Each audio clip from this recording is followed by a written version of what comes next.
아버지와 아들이 함께 길을 걷고 있습니다. 아버지는 이 아들이 막 걷기 시작했을 때를 생각합니다. 아장아장 걷는 걸음에 맞추어 조심스럽게 걷는 것은 초보 아버지로서 익혀야 할 습관이었습니다. 아이는 자라가면서 아버지와 함께 언덕을 오르기도 하였고 들판을 달리기도 하였습니다. 어느새 아이는 훌쩍 커서 아버지 키보다 더 커졌고 아버지보다 더 빨리 성큼성큼 걷는 나이가 되었습니다. 평소에 함께 길을 갈 때 빠른 걸음으로 저만치 앞서가서 아버지를 헐떡거리게 한 이 아들이 오늘은 유난히 아버지의 옆에 붙어서 걷습니다. 아버지의 무거운 마음을 눈치채고 그 심중을 헤아려 보려고 애쓰는 중인 것 같기도 합니다. 평소에 아버지는 길을 갈 때에 유쾌하게 대화를 나누는 편이었습니다. 지나가는 짐승들에 놀랄 때는 그 짐승들의 이름과 특성을 자상하게 설명해 주었고, 조용한 길을 걸을 때는 옛날 고향을 떠나올 때의 이야기, 전쟁에 나섰던 이야기, 소돔과 고모라가 불에 타던 끔찍한 장면들을 이야기로 쏟아내기도 하였습니다. 아버지의 이야기 보따리는 끝이 없는 것 같았습니다. 그러나 오늘은 그 보따리를 단단히 묶어 놓은 듯 아무 말도 없습니다. 무거운 침묵, 어색한 분위기. 그렇게 3일을 걸었습니다. 제사를 드리기로 한 산이 눈에 들어오자 아버지는 종들에게 그 자리에서 기다리라고 합니다. 종들이 나누어 지고 오던 짐을 두 사람이 맡습니다. 아들은 번제할 나무를 등에 지고 아버지는 불과 칼을 손에 들었습니다. 둘이 걷게 되자 아들은 조심스럽게 입을 엽니다. 아버지, 평소에는 어린 양을 데리고 오지 않았습니까? 그런데 오늘은 양이 보이지 않습니다. 아버지가 대답합니다. 어린 양은 하나님이 자신을 위하여 친히 준비하실 것이다. 간단하게 대답했지만 아버지는 여전히 마음이 무겁습니다. 나흘 전에 하나님께서 나타나셔서 아들을 바치라 하셨기 때문입니다. 이때는 이 아버지 아브라함의 인생에 참 행복한 때였습니다. 75세에 고향을 떠난 후로 아브라함의 삶은 바람잘 날 없었습니다. 나그네로서 고달픈 삶을 살아야 했고 목숨을 구걸하기 위해 비루한 선택을 한 적도 있고 또 목숨을 걸고 용기 있게 적과 대적하여 전쟁을 벌이기도 했습니다. 그 가운데서 아들 하나 없는 처지는 늘 마음을 짓눌렀습니다. 100세의 아들이 태어난 이후에도 서자인 형 이스마엘과 이삭의 사이가 좋지 않아서, 아니 더 정확히는 두 엄마 사이가 싸늘해서 이스마엘과 엄마가 쫓겨나기도 했습니다. 그러나 지금은 그 모든 질풍노도가 잦아들고 우리 가정 참 편안하다 할 때입니다.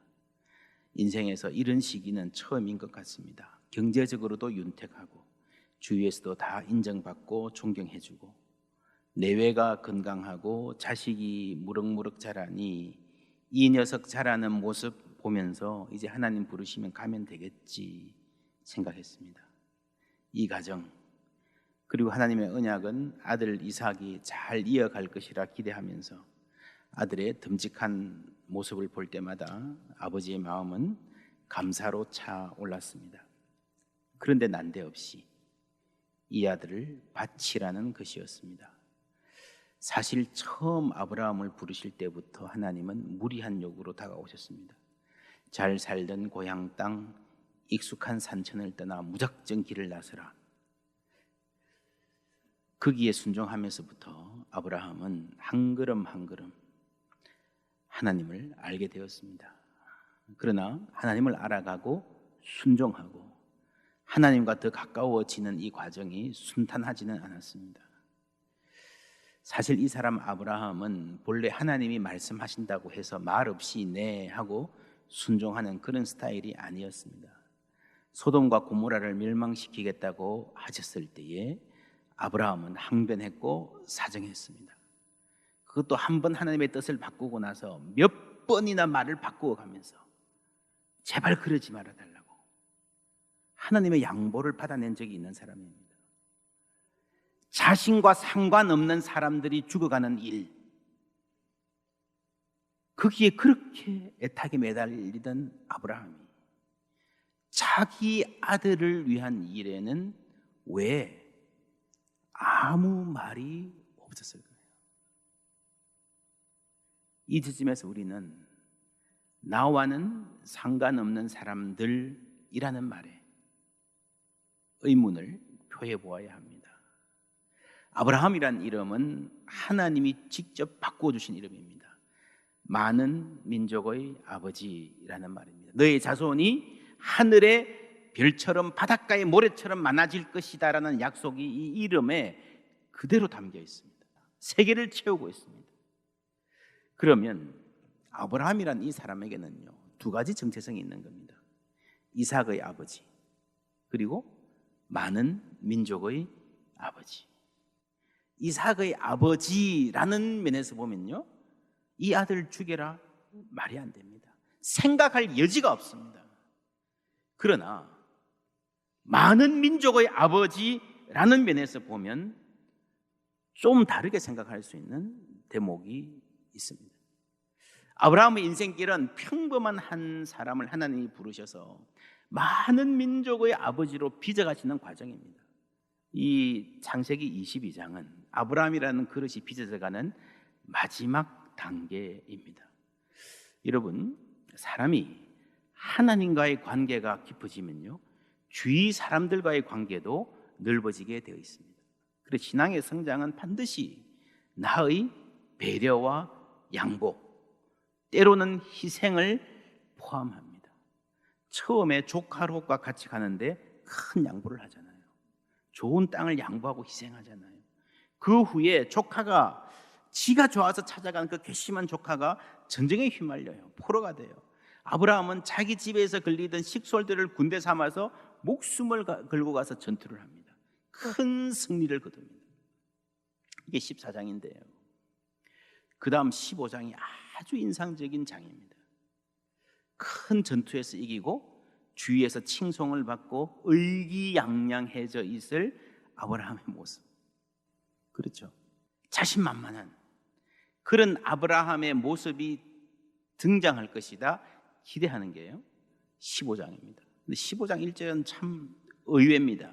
이후에 여호와의 말씀이 환상 중에 아브라함에게 임하여 이르시되, 아브라함아, 뭐라고요? 두려워하지 말라.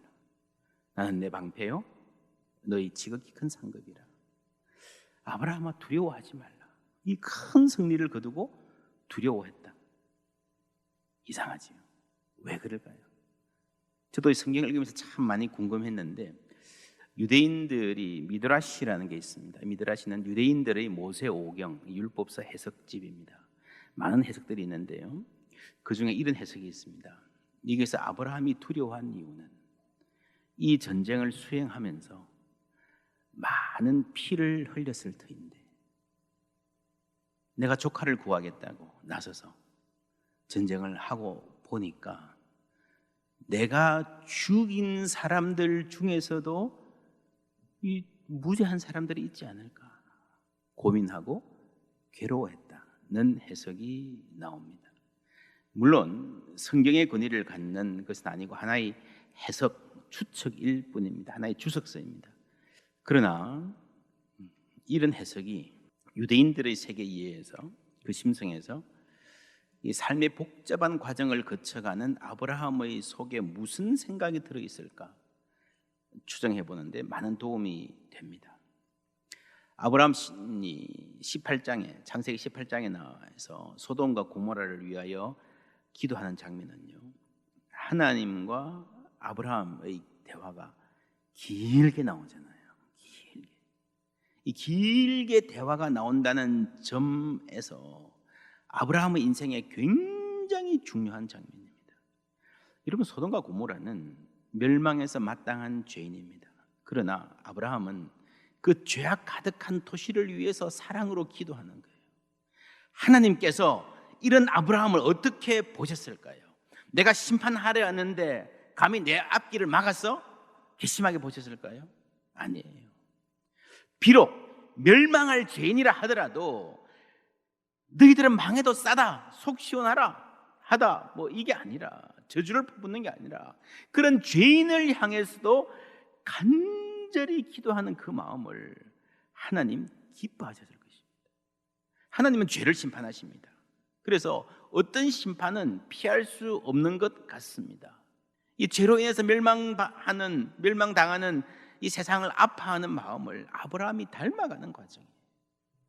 여러분, 이런 과정을 통해서 아브라함이 세상을 품고 마음이 넓어지는 것입니다. 여러분, 사람이 마음이 넓어진다는 것은요, 손해를 봐야 되고 아파할 일이 많다는 말입니다. 아브라함은 지나가는 나그네를 대접하는 것으로 유명했습니다. 나와 상관없는 사람들이잖아요. 지나가는 나그네예요. 근데 그들을 내 집으로 들여서 가족처럼 먹인다는 것은요, 이 아브라함이라는 사람이 단지 한 가족, 내 피부치, 이들의 행복과 안녕을 책임지는 사람으로 부름받은 게 아니라는 겁니다. 소돔과 고모라를 위해서 기도한다는 것은 아브라함이 온 세상을 위한 많은 민족의 아버지로 자라가고 있는 과정을 보여주는 것입니다. 여러분, 이삭을 바치라는 명령에 묵묵히 순종하는 이 장면은 아브라함이 어떤 그릇으로 빚어졌나를 보여주는 마지막 단계입니다. 여러분 아십니까? 이삭을 바치라는 이 말은요, 하나님이 아브라함에게 주신 마지막 말씀입니다. 아브라함 인생에 많이 말씀이 나오는데 이 이후로는 말씀이 들리지 않아요. 아브라함이 올라가서 칼을 들었을 때 하나님이 아브라함아 아브라함아 하지 않았나요? 아니에요. 볼까요? 11절에 보면요, 누가? 여호와의 사자가 하늘에서부터 그를 불러 이르시되 아브라함 아브라함. 스탑한 거는 하나님의 사자입니다. 1절에 보면요, 그 일 후에 누가? 하나님이 아브라함을 시험하려고 그를 부르시되, 2절에 보면 누가 이르시되? 여호와께서 이르시되 내 아들을 모리아산에 가서 번제로 드리라. 그러니까 아브라함 인생 전체를 통틀어서 마지막으로 들린 하나님의 음성. 여러분, 아브라함은 하나님과의 관계가 중요했기 때문에 이 마지막 음성이 들리는 그 여운 속에서 여러분이 사랑하고 존경하는 아버지가 마지막 남긴 말이라면 그 말이 평생 남을 거잖아요. 그 마음에 평생 남은 에코, 이 여운은요, 이 말이에요. 이 말. 이삭을 바치라. 아브라함은 나그네로 사는 동안 세상의 가득한 죄악, 많은 고난들을 보았습니다. 여러분, 우리가 사는 사회는 어떻습니까? 우리가 기억하는 최근의 역사만 하더라도 불의의 사고로 자녀를 잃은 아픈 일들이 많았습니다. 이 환난 많은 세상에서 그리스도인들은 그저 우리 교인들만 안전하게, 우리만 죄에 물들지 않고 잘 살도록 기도하고 교육하고 그러면 족할까요? 물론 교회는 우리 교인을, 가정은 자기 가족을 잘 도와야 됩니다. 귀한 사명입니다. 그러나 그걸로 끝나서는 안 됩니다. 이 사회의 문제, 이 세상의 탄식을 함께 들어야 됩니다. 사실 여러분, 이 사회가 건강해지지 않고는요, 우리 가정도 온전하기 힘듭니다. 남의 문제, 나의 문제가 따로 없습니다. 아브라함의 가정도 마찬가지였습니다. 아브라함은 간절히 기도하던 소돔과 고모라가 멸망하는 것을 눈앞에서 봐야 됐고요, 그 과정에서 이 조카 롯의 가정이 겨우 피하긴 했지만 아주 비참하게 망가지는 것을 목도했습니다. 아브라함 자신의 가정은 예외입니까? 이삭을 낳기 전에 마음이 조급한 아내 사레가 하갈이란 여종을 아브라함에게 첩으로 줬습니다. 그래서 낳은 아들이 이스마엘이에요. 한번 쫓겨났다가 다시 돌아왔는데 이게 이삭이 태어나고 나니까 또 둘이 갈등이 생깁니다. 사라가 이 여종과 아들을 내어 쫓으라 그럽니다. 근심하는 아브라함에게 하나님께서 허락해 주십니다. 그래서 아브라함이 그 모자를 내어 보내면서요, 겨우 준다는 게 성경에 보면 떡과 물 한 가죽 부대입니다. 여러분, 밖은 막막한 광야입니다. 아브라함은 거부입니다. 이 힘없는 여자, 자기 아들인데, 자기 아들이 아니라고 하더라도 떡과 물 한 가죽 부대, 이거 들고 광야로 가라. 여러분, 죽으란 말입니까? 살라는 말입니까? 무책임합니다. 아무 대책 없이 광야로 간 모자가 물이 없어 죽어가는데 어머니 하갈이 내 아들이 죽는 모습을 참아보지 못하겠다 통곡하는데 하나님의 사자가 나타나서 극적으로 살려주십니다. 여러분, 이 사건을 보면요, 아브라함은 이미 자기 자식을 책임 못 지고 죽인 사람이라 할 수 있지 않겠습니까? 여러분, 그 말이 너무 가혹하면 내 아들인데도, 내가 끝까지 책임을 져야 하는데도 죽든 살든 모르겠다 내어버려둔 무책임한 가장이라 해야 되지 않겠습니까? 냉정하게 말하면 아브라함은 전쟁에서 폭력적이었고 가정의 갈등 상황에서 무능했습니다. 사람을 죽인 책임에서 자유롭지 못한 사람입니다. 여러분, 그래서 이삭을 바치라는 요구, 창세기 22장 요거 하나만 떼어놓고 보면요, 도저히 이해할 수 없습니다. 이삭이 죽을지도 모르는 상황에서 우리는 하나님이 어떻게 그럴 수 있냐? 아브라함도 미친 거 아니냐? 경악합니다. 근데 우리는요, 이스마엘이 죽을 것 같은 상황에서 덤덤합니다. 그럴 수 있는 일로 생각합니다. 그렇다면 우리의 시각이 잘못된 거 아닙니까? 이 눈물 많은 세상에 이런 일이, 이런 마음이 있다는 것을 생각해 보면 이삭과 함께 모리아 산으로 올라가는 아버지 아브라함의 마음을 조금이라도 이해할 수 있지 않을까요? 여러분, 오늘 어린이 주일인데 우리 사회에 아프게 자식 잃은 부모들이 많습니다. 우리가 우리 자녀들을 잘 보호하고 길러야 하겠지만 우리의 사랑이 내 자녀에게만 머무르지 말고 우리의 마음이 조금씩 넓혀져 가기를 바랍니다. 이런 마음이 넓어진다는 것은요, 아파할 일이 많아지는 겁니다. 다른 사람의 눈에 안 보이는 게 내 눈에 보이고요, 아파할 일이 많아집니다. 이 과정에서 아브라함은 믿음이 조상이 되는 그 긴 과정에 마지막 가장 힘든 고비를 넘고 있는 것입니다. 이 세상의 탄식과 아픔을 안고 그 아픔을 통해 오시는 아버지의 깊은 사랑, 이 세상의 죄악과 고통의 고난의 깊음과 그것보다 더 깊은 아버지 하나님의 사랑을 마음에 새기면서 한 걸음 한 걸음 걷고 있는 줄 믿습니다. 그 사랑이 바로 세상을 위해서 자신의 아들을 내어주신, 아브라함에게는 죽이라 그러고 스탑시켰지만 스탑하지 않고 끝까지 가신 하나님 아버지의 사랑입니다. 이 길에 아들 이삭이 동행합니다. 이런 아버지의 깊은 속과 마음을 알 길 없는 이삭의 발걸음 또한 쉽지 않습니다. 아버지에 비할 바는 아니지만 이삭의 짐 또한 가볍지 않습니다. 이 아버지의 침묵 끝에 무엇이 있을까? 지금 아버지는 하나님께 순종한 싸움을 싸우고 있고요, 이삭은 육신의 아버지께 순종하는 싸움을 싸우고 있습니다. 아버지의 신앙을 따르는 삶을 성경은 이렇게 말합니다. 요시아가 여호와 보시기에 정직히 행하여 그 조상, 그 아버지 다윗의 모든 길로 행하고 좌우로 치우치지 아니하였다. 그의 아버지의 길로 행한다라고 말합니다. 저 사람 참 잘 살았다라고 하는 것을 성경이 말할 때 가장 아름다운 표현은 이겁니다. 아버지가 걷듯이 아들도 그렇습니다. 아버지도 잘 살았다, 아들도 잘 살았다 하는 말을 성경은 이렇게 말해요. 아버지도 잘 걸었다, 아들도 잘 걸었다. 의롭게 행했다. 그 말입니다. 옛날에 그런 시가 있었습니다. 눈 덮인 벌판을 걸어갈 때 발자국 하나도 흩어지지 마라. 오늘 우리가 걷는 이 길은 뒷사람, 먼 훗날 뒷사람의 이정표가 될 것이다.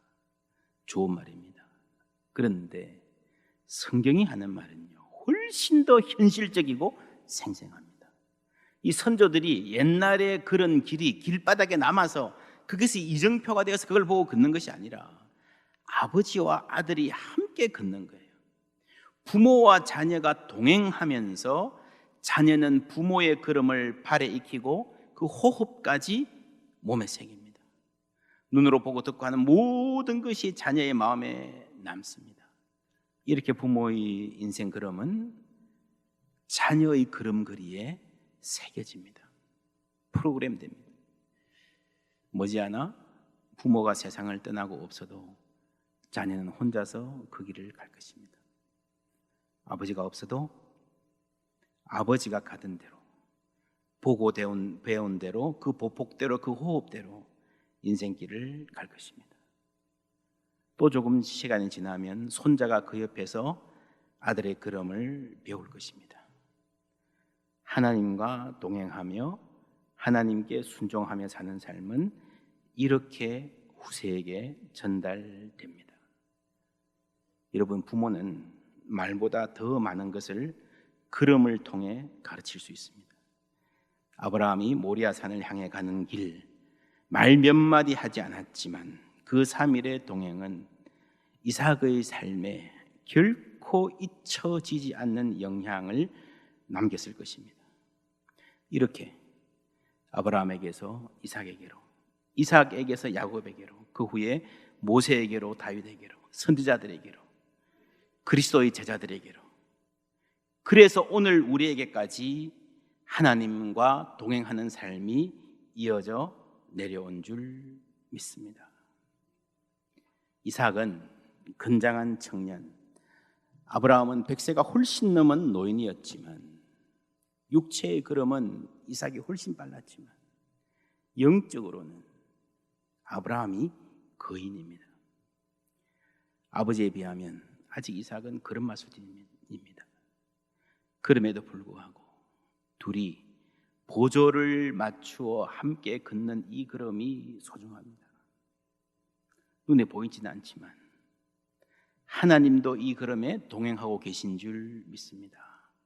아브라함 역시 영적으로 걸음마 할 때부터, 하나님 잘 모를 때부터 한 걸음 한 걸음 인도하셔서 오늘 이런 믿음의 조상다운 사람이 되게 하신 하나님, 아브라함에게 내 가족, 내 피부치뿐 아니라 세계를 품는 사람이 되게 하신 하나님이 함께 계시기에 그 걸음은 소망의 걸음인 줄 믿습니다. 머지않아 이 아들도 아버지만큼 깊어지고 늙고 큰 사람이 되어서 하나님의 언약을 이어갈 것입니다. 우리의 인생길에도 하나님 주신 언약 붙들고 하나님과 함께 동행하는 삶, 내가 하나님과 보조를 맞추어 걷는 걸음을 연습한다면 우리도 모르는 가운데 자녀들이 우리의 보폭, 우리의 호흡을 배우고 우리 마음에 있는 하나님의 사랑, 그들의 삶에 아름답게 새겨져서 아름답게 풍성하게 열매 맺게 될 줄 믿습니다.